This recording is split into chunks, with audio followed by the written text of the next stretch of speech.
I first noticed her at the corner table, not because she wanted to be noticed but because she seemed perfectly content not to be. A paperback sat open in her hand, though half the time her eyes lingered on the window, following people rushing past in the drizzle. She had a thermos next to her, not the cafe's paper cup, which made her stand out in a place where everyone else clutched to-go lattes like lifelines. I came here most mornings after my night shifts, not for company but for a place to sit where no one asked what I was doing with my life. The barista knew my order by now: black coffee, no sugar, no space. I pretended it made me look decisive, when really it was just the only thing I knew to ask for. That morning, when I slid into my usual seat 2 tables away, she looked up. Just a glance, nothing more, but I felt like I'd been caught trespassing. I quickly unfolded a napkin, smoothed it flat against the table. My hands needed something to do. She spoke first, which surprised me. "Same order every day?" Her voice was low, unhurried. I blinked, realizing she'd been watching me longer than I'd thought. "Yeah. I'm not very adventurous." Her mouth curved, not quite a smile, more like she was amused at something private. "That explains it." I should have left it there. Instead, I asked, "Explains what?" She tilted her thermos slightly, like it was a punchline. "You're young. Inexperienced. Coffee should still feel like an experiment." I let out a small laugh, though it came out more like air escaping. "Guess I missed that phase." Something in her expression softened. Not pity, just a kind of knowing that unsettled me. She went back to her book, but the air between us shifted. I found myself glancing up too often, catching the way her fingers tapped absently against the page, not turning it. I thought about saying something else, but the words stuck. Instead, I folded the napkin again, smaller this time, until it was no larger than a sugar packet. The cafe buzzed around us, steam hissing, cups clinking, but it felt distant. What I noticed was the faint scratch of her pen when she jotted a note in the book's margin, the way she paused before blowing gently on the ink as if it might smudge. I left before she did. I always did. As I pushed the door open, I caught her reflection in the glass, her eyes still on her book but her posture leaning, just slightly, toward where I'd been sitting. That night, back in my apartment, I scrolled through my phone with no one to text. My thumb hovered over a half-typed message to an old classmate, deleted it. Opened another thread, stared at the blank screen until it dimmed. I set the phone face down and tried not to think about her voice, the way she said, "Inexperienced," like it wasn't an insult but a fact, maybe even an invitation to prove otherwise. The next morning, I found myself walking to the cafe earlier than usual. She wasn't there yet. I ordered, sat, tried not to look at the door every time it opened. When she finally walked in, rain dampening her sleeves, she didn't head straight to her table. She paused at mine, her hand resting on the chair opposite me. "You're early," she said. And before I could answer, she added, "Good. I hate drinking alone." She slid into the chair across from me, setting her thermos down with a muted thud. For a second, I thought she'd change her mind and move to her usual corner. But she didn't. "I forgot my tea this morning," she said, glancing at the steam curling from my cup. "Mind if I steal some of yours?" I nodded, trying to hide how quickly the word left me. I pushed the cup toward her, and she took it without hesitation, cradling it in both hands. The way she sipped, slow, deliberate, made it feel like my ordinary coffee had turned into something worth sharing. "I used to drink it like this too," she said, eyes on the dark liquid. "Before life taught me to pace myself. These days I stick to tea. Less demanding." I smiled, unsure what to say. She didn't look at me when she added, "I divorced when I was 38. Picked up the habit then." The statement hung between us. Not a confession, not a warning, but something that made me sit straighter. I wanted to ask questions, but her eyes finally lifted to mine, and I understood it was enough that she'd said it. "I'm 23. I blurted out, as if offering my age was the right kind of currency. Her lips twitched. "I know." I busied myself with the napkin again, folding it into a rough triangle. My head filled with imagined whispers, neighbors in the cafe noticing, friends from work seeing me with someone her age. I tried to picture what it would look like from the outside, and my chest tightened. She seemed to sense it. "It's fine," she said lightly. "We're just sharing a table." That's allowed. But her tone suggested she knew it wasn't that simple. We sat in silence for a while, the kind that felt like a third presence, not absence. She tapped her finger against the cup, in rhythm with some thought I couldn't guess. I studied her hands, slender, rings long absent, skin softened at the knuckles. When she caught me staring, she didn't pull away. Instead, she said, "You should try tea sometime. You'd be surprised what grows on you." I almost laughed at the double meaning, but stopped myself.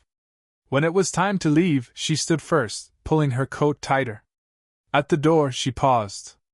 "You're inexperienced," she repeated, softer this time, almost thoughtful. Then she reached out and brushed a loose thread off my sleeve, her fingers lingering just longer than they needed to. It was nothing, barely a touch. But walking home, I couldn't stop replaying it. I don't know why that moment stayed with me. Maybe because it felt like someone finally saw me. The next few mornings, it became a quiet ritual, her slipping into the seat across from me, trading sips of my coffee for pieces of her story, though never the whole thing. I started leaving my phone face down on the table, as if that made me look less distracted. But then one morning, she didn't come. Her corner table stayed empty, the window reflection vacant. I sat too long with my cup, folding the same napkin into smaller and smaller shapes until it disintegrated in my hands. When she finally appeared the next day, damp hair pulled into a knot, I exhaled without meaning to. "You weren't here yesterday," I said before I could stop myself.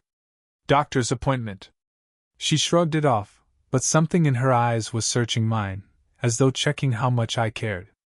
I wanted to say I noticed I missed you, but instead, "Hope everything's okay." "It is. For now." The words lingered unfinished, like she hadn't decided what else to tell me.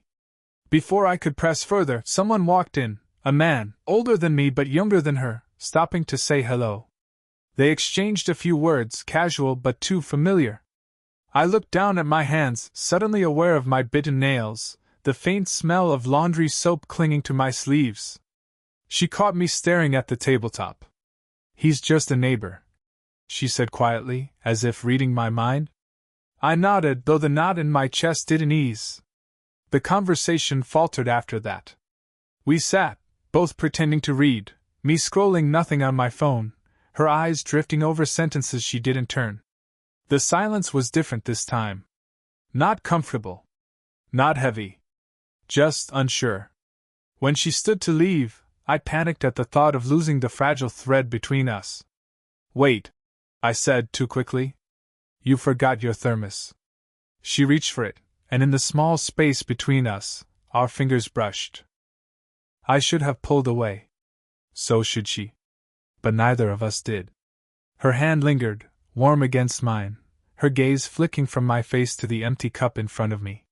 For a moment, the world thinned, the cafe noise, the clatter of spoons, even the man across the room, faded until there was only her breath, uneven, close enough to count.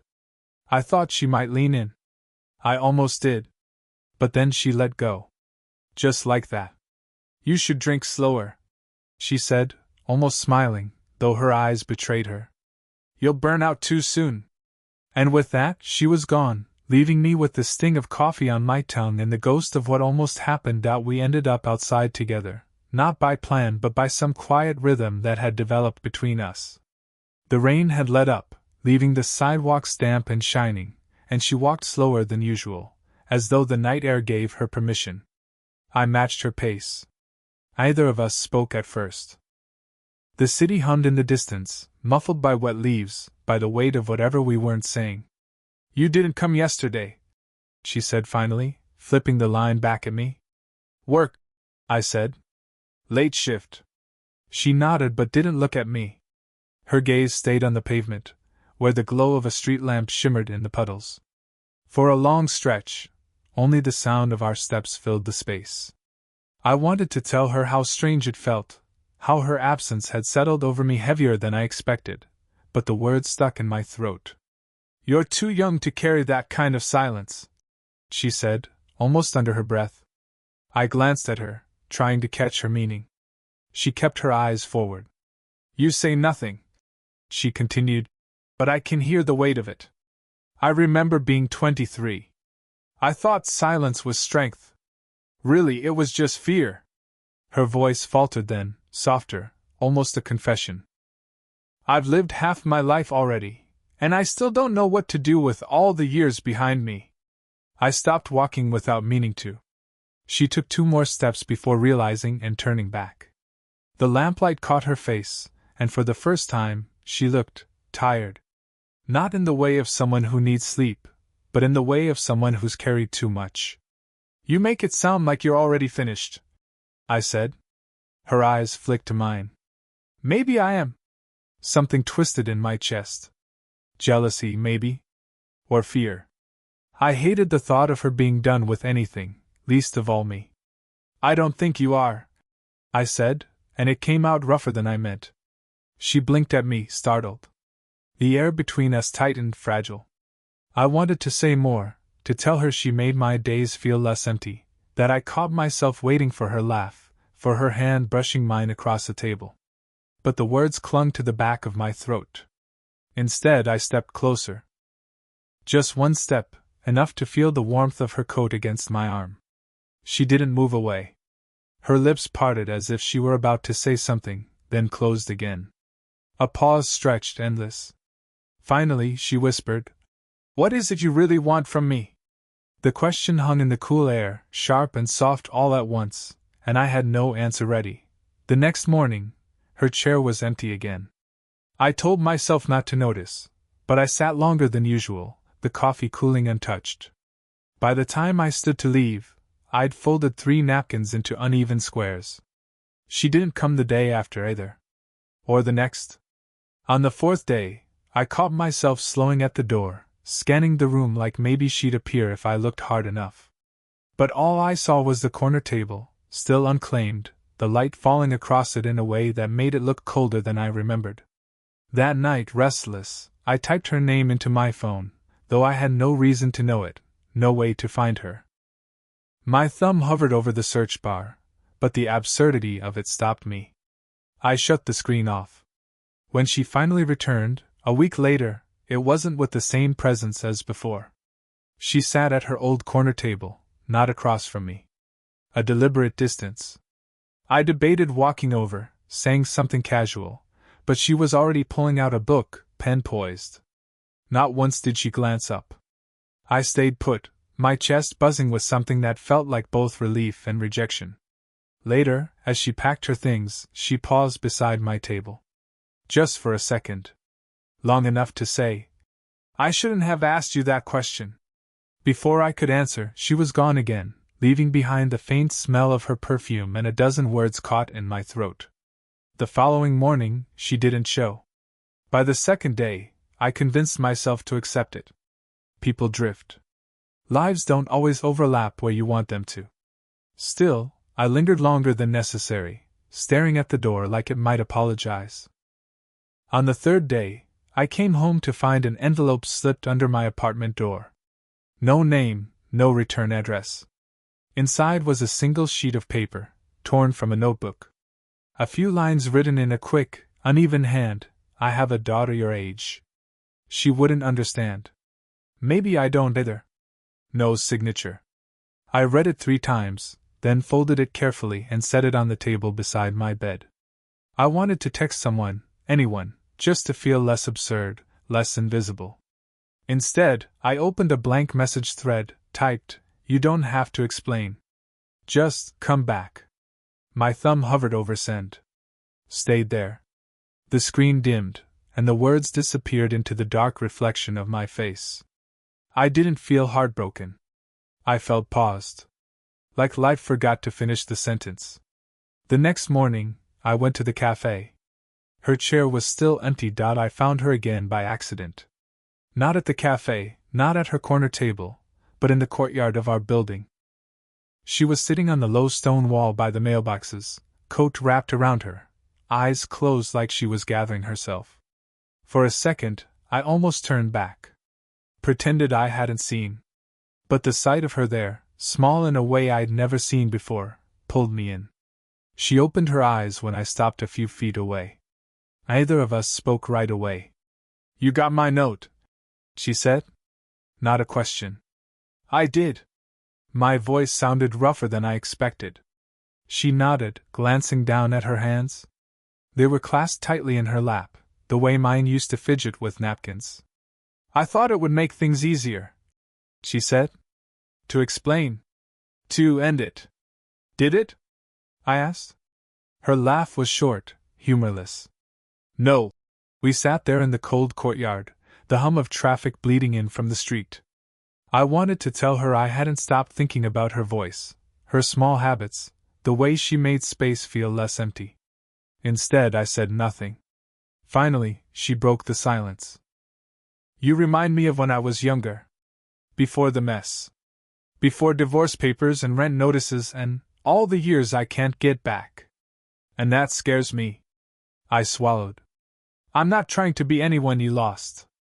She met my eyes then. "And what if I start needing you? What then?" The question hung heavy. My chest ached with all the words I could have given her, promises I wasn't sure I could keep. So I went with the only truth I had. "I already need you." Her lips parted, but no sound came. For once, she was the one folding inward, caught without a ready answer. We sat like that, the air colder than I noticed before, the space between us electric in its silence. I wanted to move closer, to close the gap, but I held still. Not out of fear, but respect. Finally, she reached over, hesitant, almost testing herself, and rested her hand lightly on mine. Warm, steady. It wasn't a kiss. It wasn't a confession wrapped in poetry. It was a touch that said, "I hear you. I don't know what happens next. But I'm here." I turned my hand slightly, enough that our fingers aligned. She let out a breath I didn't know she was holding. Neither of us said another word. But when she finally looked up at me, there was the faintest, fragile smile. And I whispered the only answer I could manage. "Okay."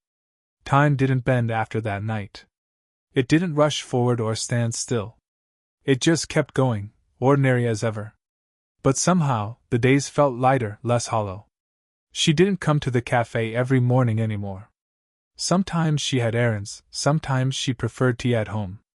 I stopped showing up like clockwork, too. Yet when we did find each other, by the cafe door, by the mailboxes, once on the park bench near the library, it felt enough. Like we'd traded the urgency for something steadier. At first, I thought I'd missed the tension, the sharp edges of almost confessions and near touches. But there was something softer in its place. She'd tell me small stories about her daughter, who was living states away. I'd share scraps about my work, the graveyard shifts, and the odd characters I met.